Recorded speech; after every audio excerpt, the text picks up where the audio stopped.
자, 우리가 지난 시간에 3페이지까지 봤고 이제 4페이지 한번 열어보세요. 자, 우리 4페이지에서 우리가 백제 멸망, 그리고 고구려 멸망, 그리고 삼국 통일 이제 연도까지 확인했습니다. 자, 다시 한번 보겠습니다. 자, 백제 망했다. 몇 년입니까? 660. 자, 고구려가 멸망했습니다. 668입니다. 그 다음에 당군을 몰아내고 삼국 통일이 이루어진 것은 676년입니다. 그렇죠? 자, 요거 기억할 수 있겠습니까? 자, 80 커진다고 얘기했죠? 660, 668, 676. 요거 한번 기억해 보시고. 자, 그 다음에 이제 신라가 삼국을 통일했어요. 이것을 통일신라 이렇게 말합니다. 그죠? 통일신라 또는 신라중대. 신라중대란 말을 쓰기도 해요. 자, 봅시다. 그럼 신라중대 정치적 변화. 왕권의 전제화 이렇게 말할 수 있습니다. 왕권의 전제. 자, 여러분 혹시 전제란 말 무슨 뜻입니까? 전제란 말은 오로지 전자에 제어할 제자입니다. 오로지 왕만이 권력을 제어할 수 있다. 스스로 권력을 제어하는 거지 누구도 통제하지 못한다. 이런 뜻입니다. 왕권 강화보다 좀 더 강화된 말이 전제화입니다. 전제화. 그래서 왕권 강화보다 더 강한 말이 왕권의 전제화입니다. 그러면 왕권이 강화된다는 말은 결국 귀족 세력은 억압돼야 되겠죠. 그래서 진골 세력이 약화됩니다. 그리고 왕권을 보좌하는 세력이 누굽니까? 육도품. 육도품의 정치활동이 활발해진다. 자, 그래서 우리 왕권이 강화되면 육도품도 함께 정치적인 기세가 커진다는 것, 이걸 기억하시면 되겠습니다. 그 다음에 이제 두 번째 보세요. 무열왕 있죠. 자, 우리 태종 무열왕 때 지금 4페이지 보고 있습니다. 자, 우리 태종 무열왕 때 삼국 통일 이루어집니까? 아니죠. 그 아들 문무왕 때 이루어집니다. 그리고 태종 무열왕 이름은 누구죠? 김춘추입니다. 김춘추. 그죠? 그리고 성골입니까? 진골입니까? 자, 진골. 그래서 태종 무열왕 때부터 진골 출신의 왕이 시작된다라고 말합니다. 그죠? 태종 무열왕부터 진골 출신의 왕이 시작되는 겁니다. 그래서 그런 말 있죠. 무열왕 직계 자손의 왕이 세습 이런 말이 있습니다. 그 다음에 이제 왕권을 도와주는 세력이 육두품만 있는 게 아니고 집사부의 시중도 있습니다. 원래 중시인데 이 중시인데 나중에 경덕왕 때 가면 시중으로 이름 바뀌거든. 그래서 중시 또는 시중 같은 말입니다. 자, 집사부 시중의 권한이 강화돼요. 그럼 거꾸로 화백회의 의장이 누굽니까? 상대등. 상대등의 세력은 약화된다. 여러분이 잘 알고 있습니다. 그 다음에 이제 세 번째 신문왕 때입니다. 자, 통일신라 신문왕 하면 출제 가능성이 제일 높은 영역입니다. 신문왕 때. 자, 우리 귀족 세력을 숙청했다. 그러면 귀족 세력 중에서 대표적인 사람이 누굽니까? 자기 아내의 아버지 장인 김음돌의 난이죠. 김음돌의 난을 진압을 하게 됩니다. 그죠? 자, 신문왕 하면 김음돌의 난 이게 떠오르면 좋겠고요. 그 다음에 또 그 김음돌의 난을 진압한 그 다음에 만파식적 이야기를 흘려버립니다. 그렇죠? 무슨 말이냐면 장인을 죽이고 난 뒤에 마음이 찜찜하잖아. 그리고 민심이 이반될 수 있잖아요. 그래서 만파식적 고사를 통해서 선대 왕가 김유신이 자신을 도와주고 있다는 걸 은연중에 이제 과시를 하기 위한 것입니다. 자, 그다음에 또 관료전을 지급합니다. 신문왕 때 관료전을 지급하고 그리고 노급을 폐지한다. 자, 그 다음에 또 신문왕 때 국학을 설립하죠? 국학. 자, 국학을 설립합니다. 자, 이 내용이 다 중요하다. 자, 대표적으로 통일신라 신문왕 때 이야기입니다. 자, 그 다음에 이제 그 밑으로 내려가서 전제왕권의 동요. 자, 이제 왕권이 강화됐다가 이게 신라 하대로 넘어갈 즈음 왕권이 이제 동요되기 시작합니다. 여전히 신라 중대이긴 한데, 자, 8세기 후반입니다. 8세기 후반 경덕왕 이후, 자, 진골 세력의 반발로 이제 왕권이 이제 약화되기 시작하고 있습니다. 그럼 왕권이 약화된다는 걸 어떻게 할 수 있죠? 폐지되었던 노급이 부활되면 왕권이 약화된다라는 걸 염두할 수 있는 겁니다. 자, 다시요. 폐지되었던 노급이 부활을 한다. 어느 왕 때입니까? 경도왕 때죠. 그죠? 경도왕 때. 자, 경도왕 때부터 왕권이 약하는 조짐을 보이고 해공왕 때 오면 심하게 약화됩니다. 그렇죠? 진골 귀족들이 왕위를 놓고 서로 막 죽고 죽이는 그런 싸움을 해요. 해공황 때. 그리고 진성여왕 때 오면 이건 완전 성적으로 문란한 여자인데 좀 편견도 있겠죠.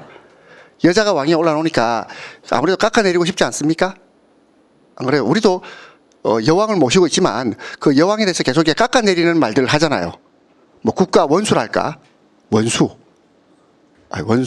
에너미, 원수라고 할까? 아니면 뭐 그 그네 타는 여인 뭐 이런 말 있잖아요. 뭐 이상 그런 말로 여성의 어떤 그 뭐랄까 이게 사회적 지위를 깎아내리는 그런 편견도 있지 않습니까? 그런 것처럼 진성여왕 때 오면 이게 원종 애노인한을 비롯해서 각종 밀란이 일어나요. 자, 그 내용이 오른쪽에 나옵니다. 자, 오른쪽 보세요. 자, 오른쪽 박스. 자, 오른쪽 박스 보니까 신라 말기의 정치 상황이 있고, 이거 어디서 많이 본 것 같지 않아요?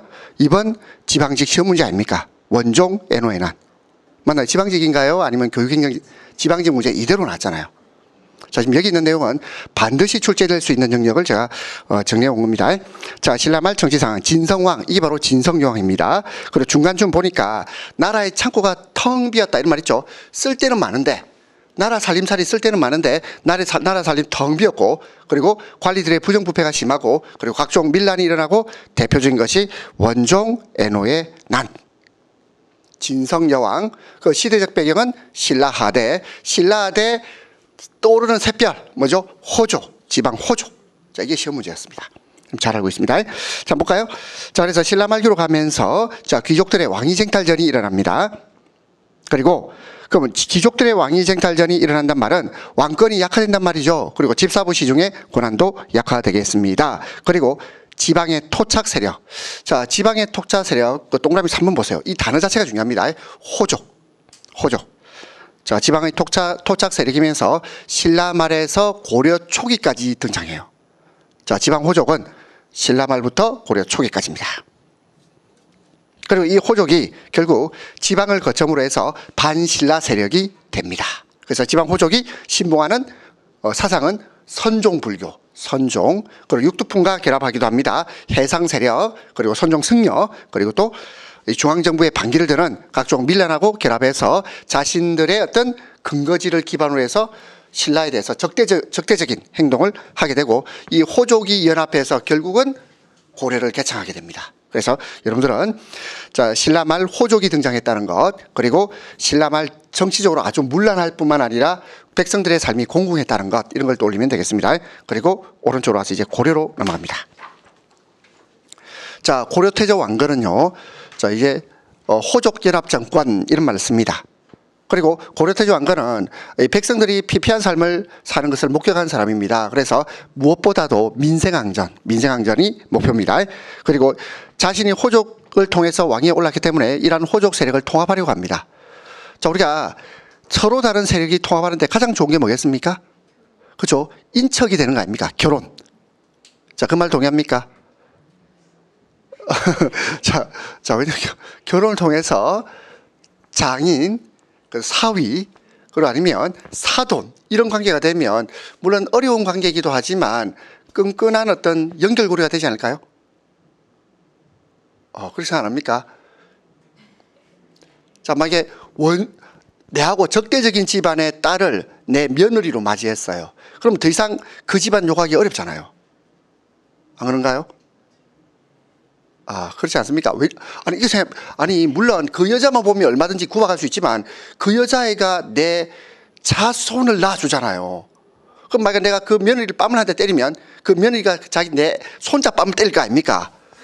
두려워서 할 수 있겠습니까? 여러분 한번 생각해 보세요.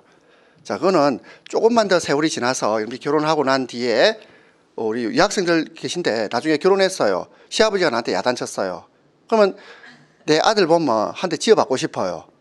복수한다 이 말입니다. 복수 설치 이렇게 되거든요. 그렇기 때문에 자, 제 말은 결혼보다 더 좋은 통합정책은 없다 이런 생각이 듭니다. 단 결혼 이후에 후유증은 있습니다. 왜냐하면 자손들이 많이 생기니까 그 자손들 사이에서 서로 왕위를 가지려고 왕위를 노리는 세력들이 있지 않겠습니까? 그러면서 이제 정치적인 기강이 문란해질 수는 있습니다. 자, 봅시다. 태조의 정책. 먼저 민생안정정책으로서 취민유도.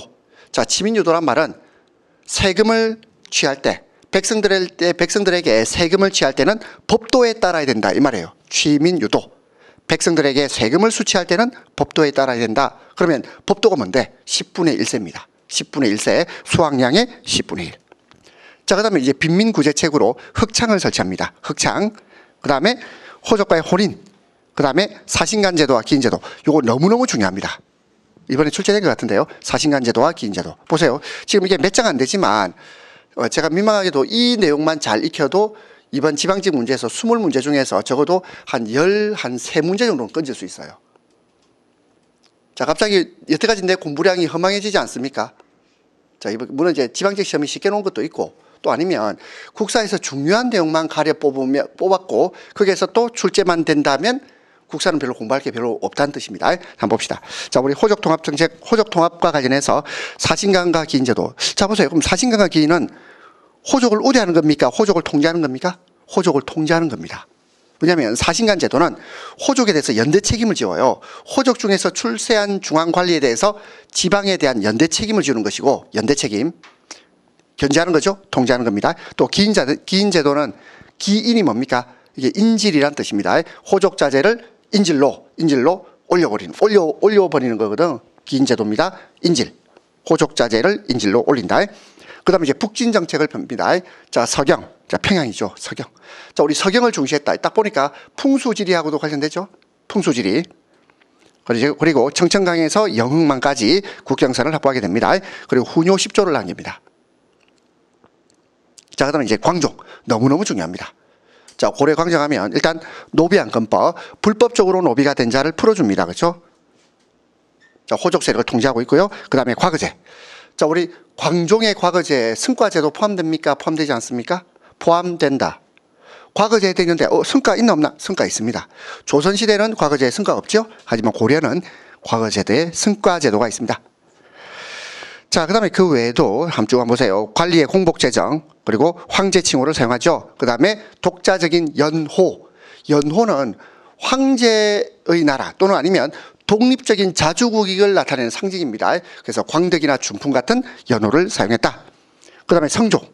자, 우리 고려 성종하면 유교 문화가 이제 정착이 됩니다. 그렇죠? 그래서 최성로의 시무 28조, 28조를 받아들이는데 지금 남아있는 것은 22조.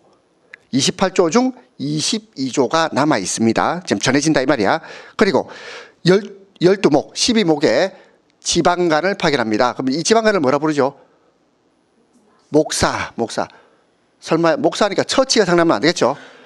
교회의 목사 아닙니다. 목사 지방간을 파견합니다. 그 다음에 유학진흥책으로 자, 우리 국자감을 정비하죠. 그 지방에 박사를 파견합니다. 그 다음에 중앙통치기구 이성육부. 자, 우리 이성육부 할 때 이성이 뭐죠? 이성? 중서문화성과 상서성. 잘 알고 있습니다. 그렇죠? 자, 그리고 넘어갑니다. 그 다음에 오른쪽에 보니까 최성로의 시무책 있죠? 우리 아직 넘기지 말고요.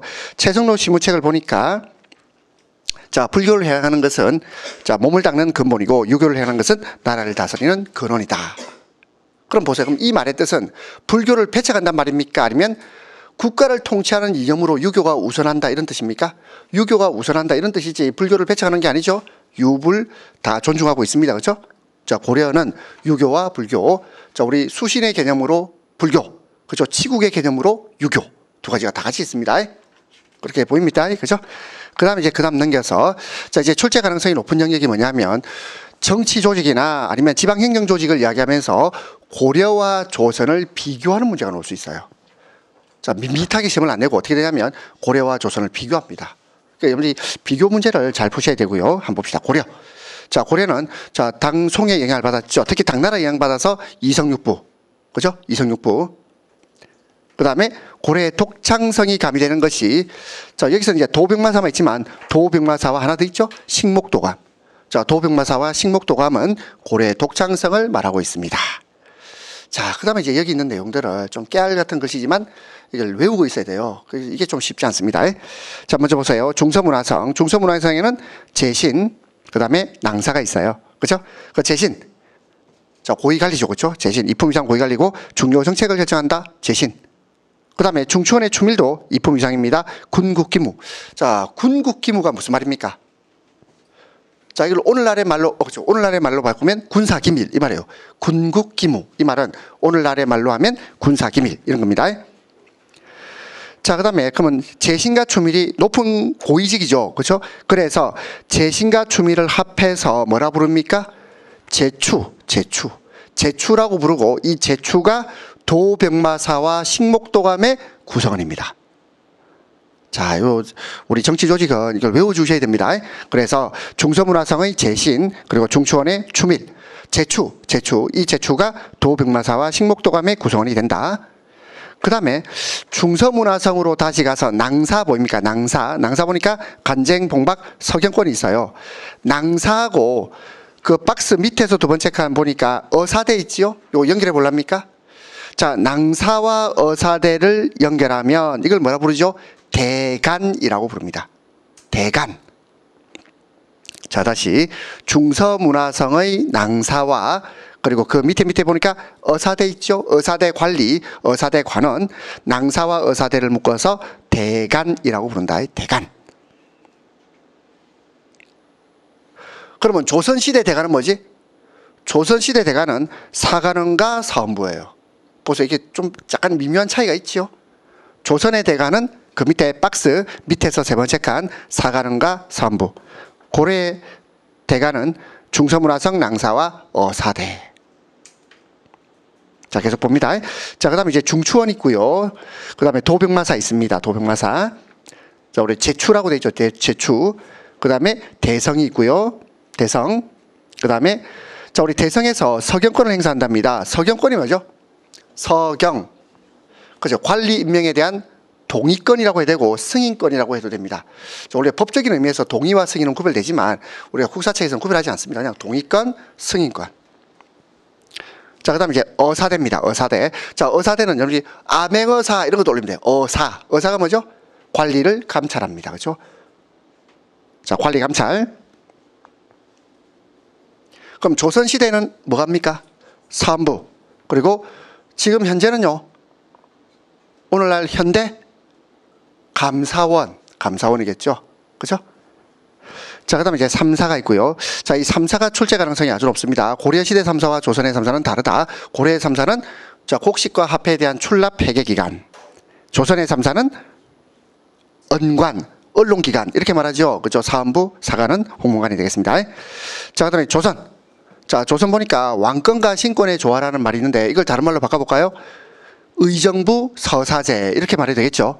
왕권과 신권의 조화라는 말 대신 의정부 서사제가 원칙입니다. 하지만 예외적으로 육조 직계제였던 적이 있습니다. 언제입니까? 태종과 세조. 그죠? 태종과 세조. 자, 지금 보니까 이게 여러분 거의 다 공부가 다 돼 있는 것 같아요. 지금 기초를 뭐 공부하기 위해서 오신 분은 없는 것 같습니다. 아니면 여러분들 어떤 상식이 아주 뛰어나든가 뭐 그런 것 같은데요. 자, 오늘 몇 번 쳐봤죠, 시험? 시험 몇 번 쳐봤고, 몇 번 떨어져 봤고, 또 어릴 때 국사 공부 다 했을 거 아닙니까? 그렇죠? 자, 그렇게 기본적인 소양이 아주 높으신 것 같습니다. 자, 그 다음에 이제 조선시대 가서 의정부가 있어요, 의정부. 자, 의정부가 이제 정책을 결정하는데요. 그 의정부가 힘이 강할 때가 이제 의정부 서사제입니다. 그렇죠? 의정부 힘이 약할 때가 육조 직계제입니다. 자, 그 다음에 이제 6조가 있어요. 6조는 실무기관입니다. 정책을 집행하는 실무기관. 그 다음에 3사가 있고, 대관이 있고, 승정원. 자, 승정원을 오늘날의 말로 바꾸면 뭐죠? 대통령 비서실. 그죠? 대통령 비서실. 또는 뭐, 요즘 보면 대통령 민정수석. 이런 말 들어봤죠? 아주 권한이 막강합니다. 대통령 비서실, 왕명출납. 그 다음에 의금부. 국왕의 명에 따라서 이루어지는 국왕직속의 사법기구가 의금부입니다. 자, 그 다음에 이제 오른쪽 와서 지방행정조직 봅시다. 이것도 고려와 조선을 비교해 봅시다. 자, 고려와 조선을 비교할 텐데 이 부분이 또 출제가 아주 많이 되고 있어요. 자, 볼까요? 자, 고려시대는 전국을 오도양계, 경기, 그 삼경, 사도부, 팔목 이렇게 되어 있습니다. 그 중에서 삼경 보세요. 삼경. 자, 이 삼경이 이번 지방직 시험에 나왔습니다. 삼경이 뭡니까? 개경. 그 다음에 서경, 그 다음에 동경. 이 동경이 나중에 남경으로 바뀌죠. 그죠?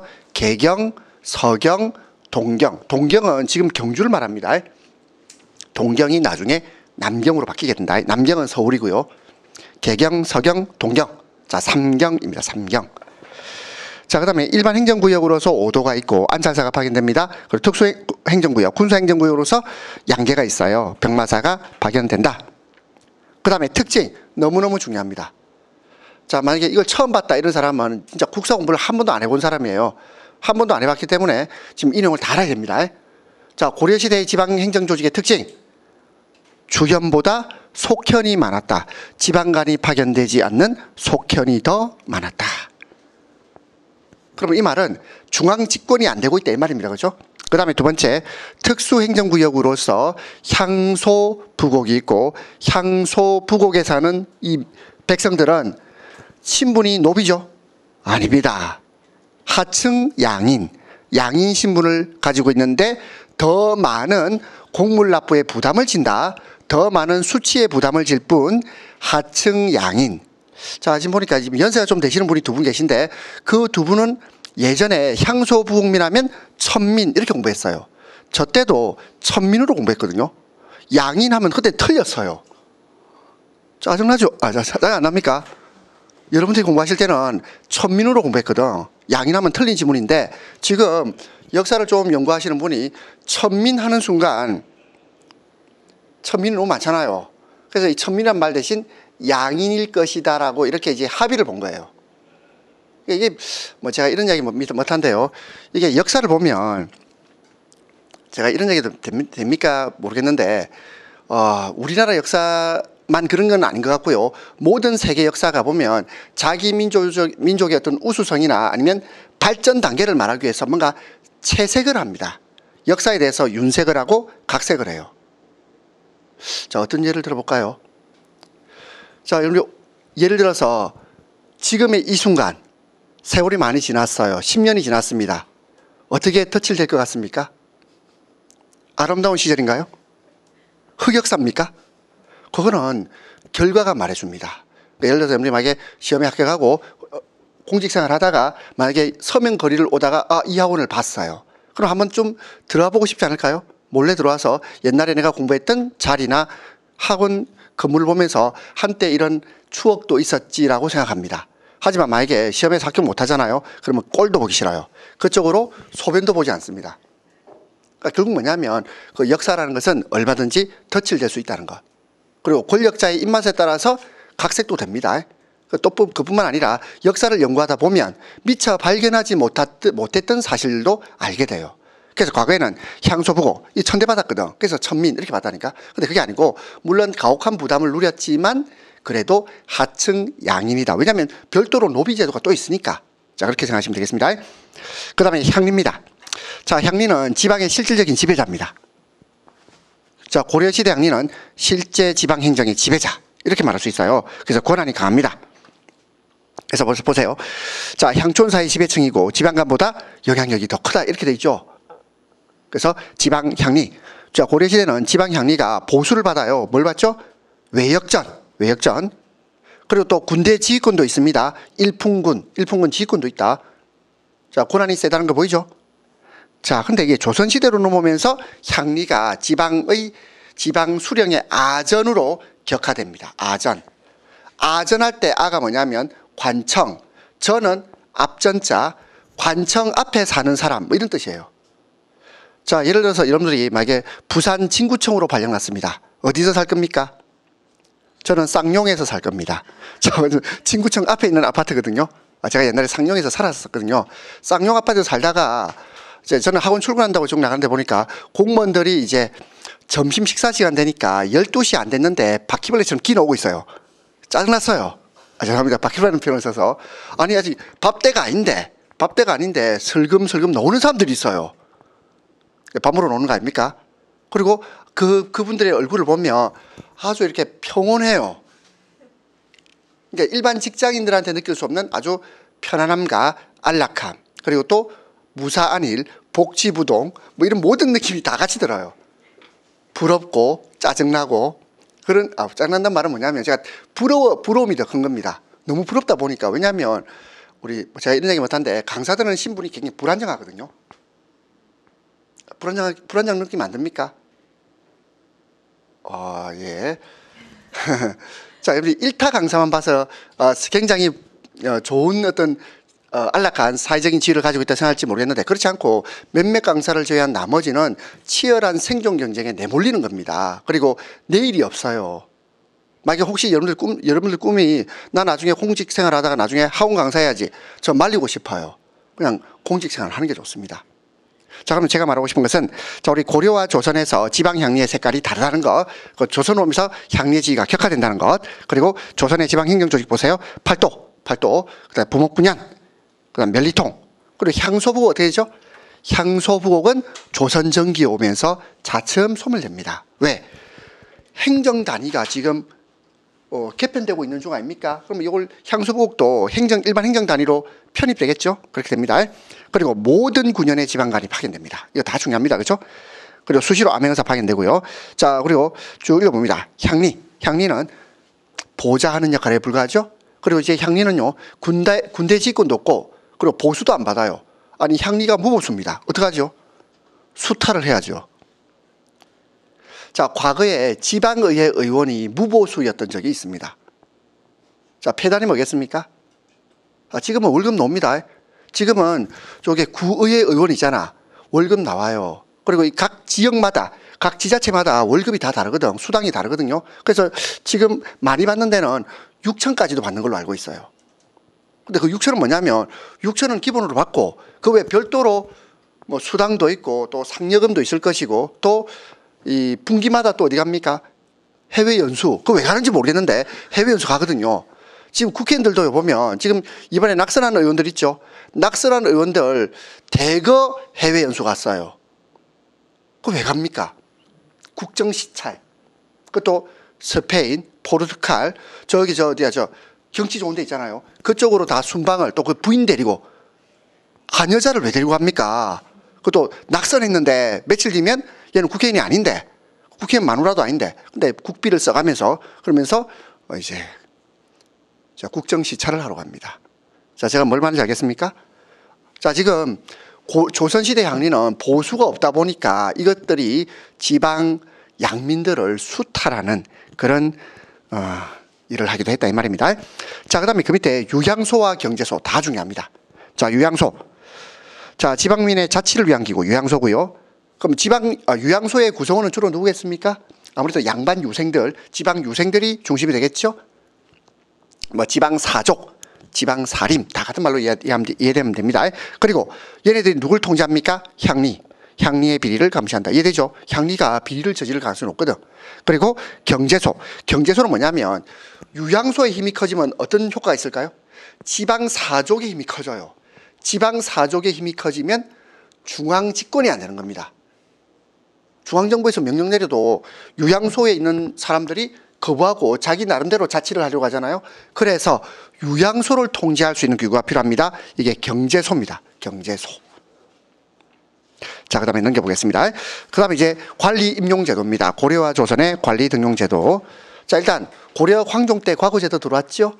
그리고 조선시대까지 쭉 이어집니다. 그래서 이제 과거제도의 특징을 보시면 되겠습니다. 자, 고려의 과거제도. 자, 보니까 뭐 제술가, 명경가, 그 다음에 잡가, 그리고 묵가는 없었다. 이렇게 되어 있습니다. 그 다음에 우리 제술가와 명경과는 주로 귀족이나 향리자제가 응시하고, 그럼 일반 백정 농민. 자, 요거 처음에 났죠. 고려시대 백정은 일반 농민을 말합니다. 고려시대 백정은 농민입니다. 주로 작가에 응시했다. 자, 이거 오늘날로 치면 어떻게 됩니까? 오늘날 귀족 자제들은 특목고를 가요. 죄송합니다. 여러분들이 뭐 귀족 자제가 아니라는 뜻은 아니고, 그러니까 잘 관리되고 많은 투자를 받은 집안의 아이들은 좋은 학교를 가고, 그렇지 못한 사람들은 그냥 공립학교를 갑니다. 또 아니면 일반 사립학교를 가든지 뭐 이런 이야기를 할 수 있겠습니다. 자, 그리고 이제 음서제도 볼까요? 음서제도의 범위가 확대되어 있다는 거. 폭이 넓죠? 자, 5품 이상 관리의 자제는 다 해당 사항이 있습니다.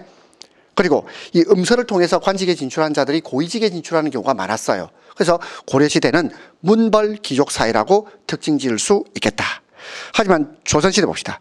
조선시대 보니까 조선의 과거 제도는 일단 응시 자격은 양인 이상이면 누구나 됩니다. 하지만 실제 농민들이 응시에서 합격한다는 것 거의 불가능하지 않겠습니까? 자, 물론 뭐 뭐 될 수도 있잖아 하겠지만 아니 가능성하고 실제 실현되는 것과는 별개라고 생각이 듭니다. 그리고 음서 대상의 혜택의 폭이 줄어든다는 것 한번 보시고요. 그리고 고관으로 승진하기 어렵습니다.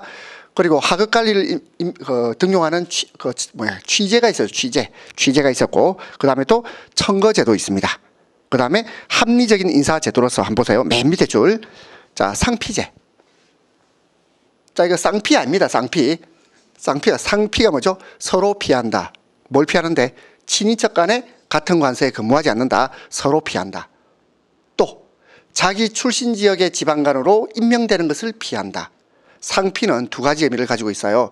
친인척끼리는 같은 관청에 근무하지 않아요.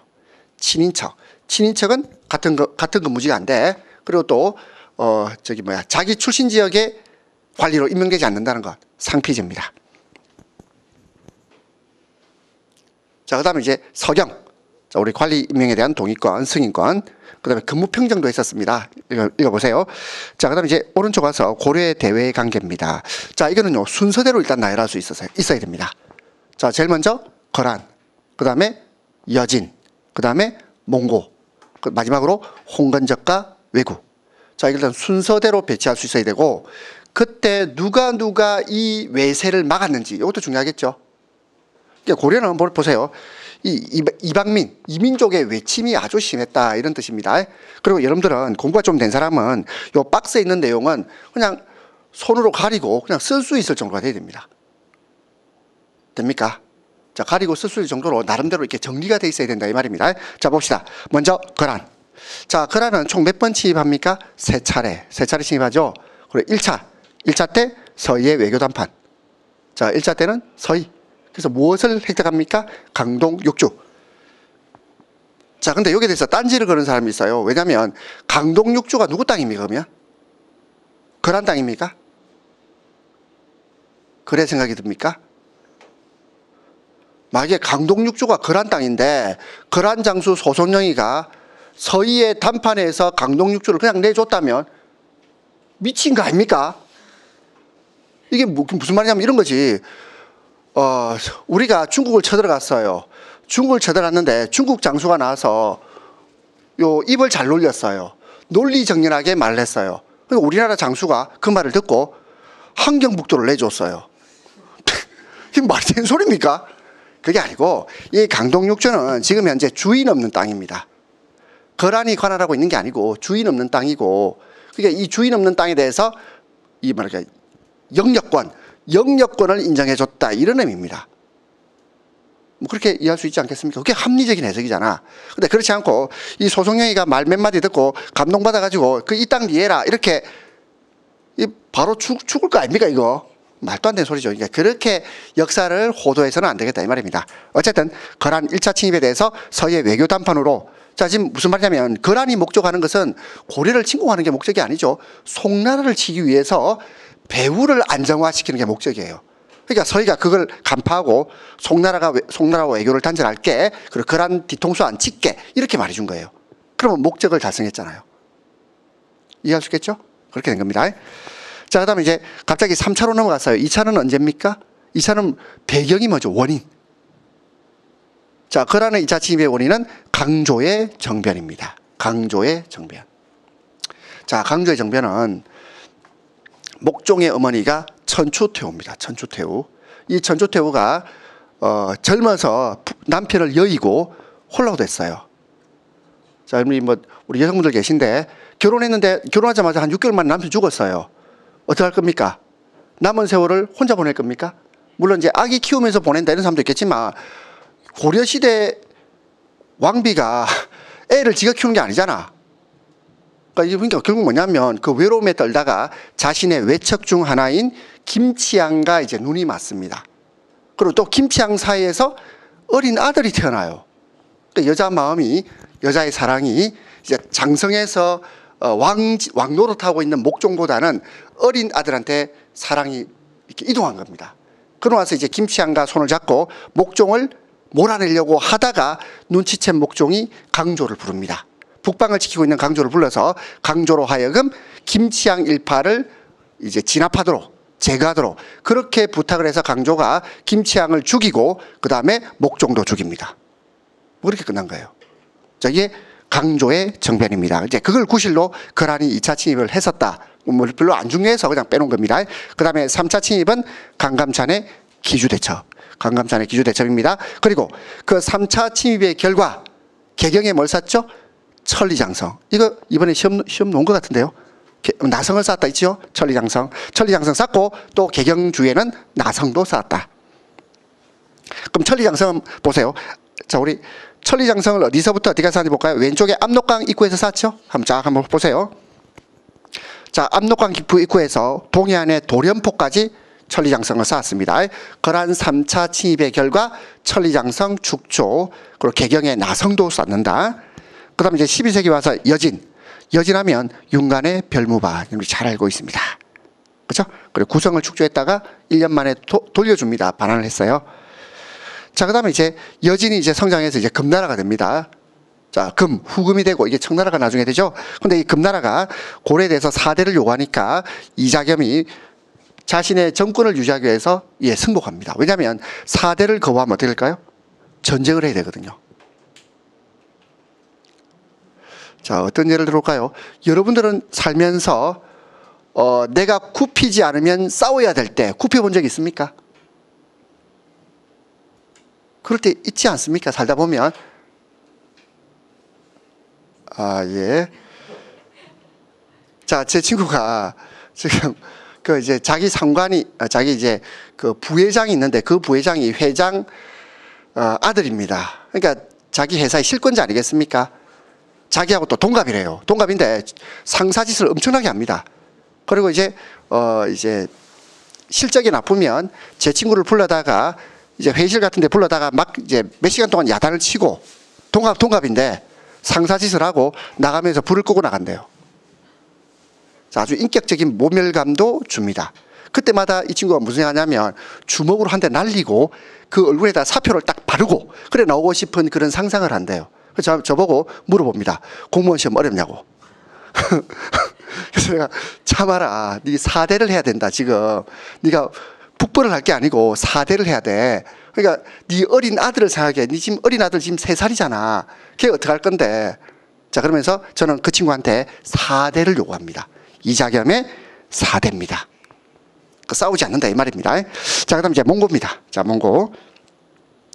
자, 이 무신 정권이 몽고에 적극적으로 항전하게 된 것은 언제입니까? 몽고의 2차 침입 즈음에서 강화도로 천도하지요. 그렇죠? 강화도로 천도합니다. 자, 그리고 이제 무신 정권과 함께 원래는 무신 정권의 사병 역할을 했었어요. 그렇죠? 그러다가 이것이 발전해서 몽고 항쟁의 주역이 되는 삼별초가 있습니다. 삼별초. 삼별초란 말은 좌별초, 우별초, 신의군. 그렇죠? 좌별초, 우별초, 신의군, 삼별초가 됩니다. 자, 그럼 이제 삼별초는 결국 이제 진압이 된다는 걸 여러분이 알고 있습니다. 그 다음에 이제 원명교체기로 가서 공민왕의 개혁 정치가 있어요. 그죠?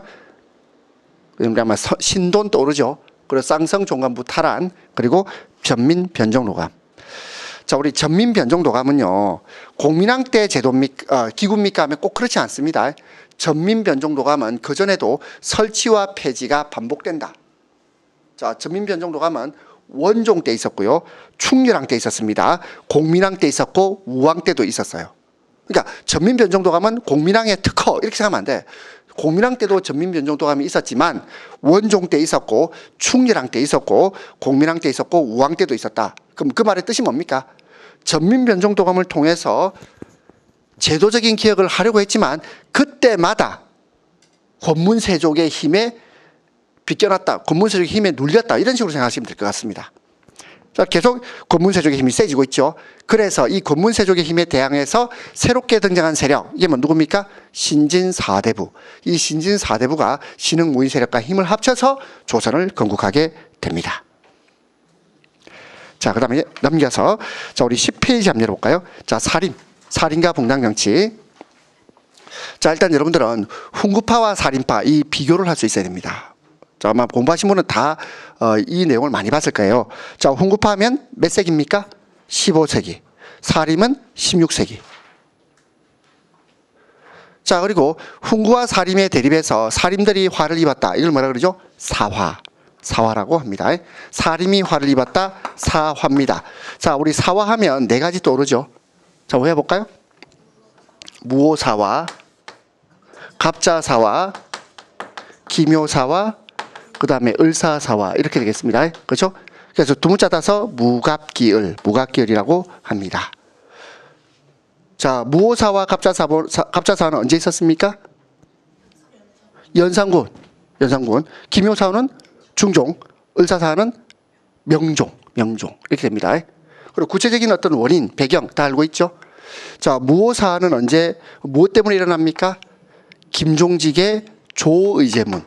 갑자사화는 연산군의 어머니 폐비윤씨 사건, 기묘사화는 조광조의 개혁정치 또는 위훈삭제 사건, 을사사화는 외척 간의 대립, 소윤과 대윤의 대립 이렇게 됩니다. 우리 나중에 자세히 공부하실 수 있습니다. 자, 어쨌든 훈구파와 살인파의 대립. 자, 쭉 보니까 훈구파는 15세기입니다. 부국강병 그리고 각종 학문이나 사상, 다른 사상에 대해서도 관대합니다. 그렇죠? 그리고 기술학을 중시 여기고 있어요. 그런데 16세기로 들어오면서 온건 개혁파의 후손들입니다. 그렇죠? 온건 개혁파, 정몽주 길제의 후손들이에요. 그리고 오로지 성리학을 신봉하고 있습니다. 자, 나머지 한번 쭉 읽어보세요. 그리고 이 사림 세력들은 한동안 지방에 활가하고 있었죠. 그래서 향촌 자치를 강조하고 있습니다. 자, 그 다음에 오른쪽 가서 이제 김종직의 사림의 계보 보입니까? 사림의 계보가 보이고 그 중에 중간에 김종직 있죠? 한번 봅니다. 그 다음에 이제 붕당정치. 자, 붕당정치는 뭐냐면 이제 16세기 후반이 되면서 이제 사림이 권력을 이제 차지합니다. 그렇죠? 사림이 권력을 차지하면서 사림 내부에서 분화가 이루어져요. 사림 내부에서 분화가 이루어졌다. 이걸 붕당이라고 합니다. 붕당. 자, 이 붕할 때 붕이 우리 벗이란 뜻 아닙니까? 그렇죠? 무리를 지은 어떤 집단.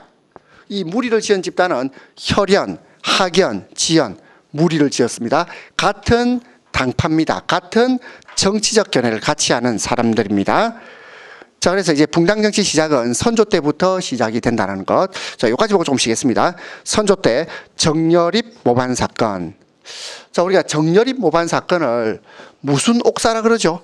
기축 옥사라고 합니다. 물론 이 말 자체를 몰라도 문제 푸는 데 지장은 없지만, 자, 정여립 모반 사건 때 1000여 명의 선비들이 죽었다 그러거든요. 기축 옥사라고 합니다. 많은 사람들이 죽었어요. 정여립이가 전라도 전주 출신이죠. 전주 지역 사람들 많이 죽었고요. 그리고 이와 관련됐던, 자, 그러면 정여립이는 지금 서인입니까? 동인입니까?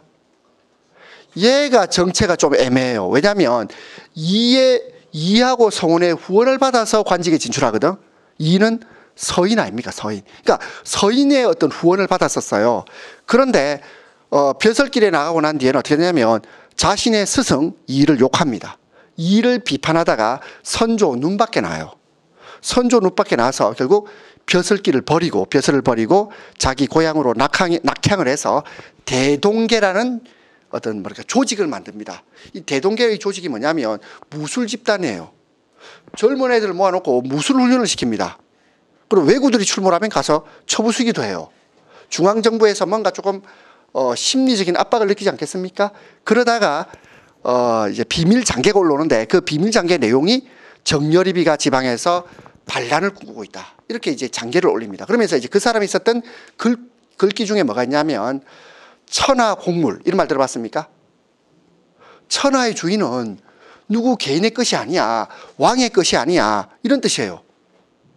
그리고 누구나 왕이 될 수 있고 그리고 능력 없는 왕은 끌어내려져야 된다. 이런 사상을 이야기하고 있습니다. 선조가 그 장계를 보고 이제 뭐 이게 모함이다 이런 생각보다는 쳐 죽여라. 일단 잡아들여라. 이렇게 되지 않을까요? 가뜩이나 의심 많은 선조인데. 자, 그러면서 이제 정여립 일당이 소탕됩니다. 근데 실제로 변변한 저항도 못 해보고 결국 자살했다 이렇게 이야기하죠. 자결로 끝나요. 근데 이걸 봤을 때는 제대로 준비도 안 돼 있는 걸 봤을 때는 과연 모반하려는 의지가 있었나라는 의문이 듭니다만은 이 사건을 계기로 전라도인의 벼슬길이 막혀버립니다. 정여립 모반 사건. 그러면서 이제 전라도에도 그 이제 인재들이 많을 거 아닙니까? 하지만 제대로 중앙관직으로 등용되기가 어렵게 되는, 자, 우리 반역의 땅으로 낙인이 찍힌다고 할까요? 그렇게 됩니다. 자, 우리 정렬인 모반 사건을 계기로 남인과 북인으로 분열됩니다. 그리고 광해군 때는요, 누가 집권하죠? 북인. 자, 광해군을 북인 정권이라고 부릅니다. 그 다음에 인조 때, 인조는 뭐냐면 광해군을 몰아냈잖아. 광해군을 몰아냈다. 이 서인 세력들이 광해군을 몰아내게 됩니다. 서인이 인조 반정을 주도하게 된다. 그 다음에 현종 때. 자, 현종 때는 뭐냐면 효종이 죽고 현종이 즉위하죠. 그러면서 이제 예송 논쟁이 벌어집니다. 자, 1차 예송, 2차 예송. 그 1차 예송회 때 서인이 이겼다 그랬는데 요게 1년, 상복을 1년 동안 입는다 이 말이고요. 그리고 2차 예송은 남인이 이겼죠. 이것도 마찬가지로 1년을 입습니다. 자, 뭔 소리인지 모르는 사람은 나중에 기본 수업 시간에 또 자세히 공부할 기회가 있습니다. 자, 여기까지 보고 조금 쉬었다가 이제 대외 관계를 보도록 하겠습니다.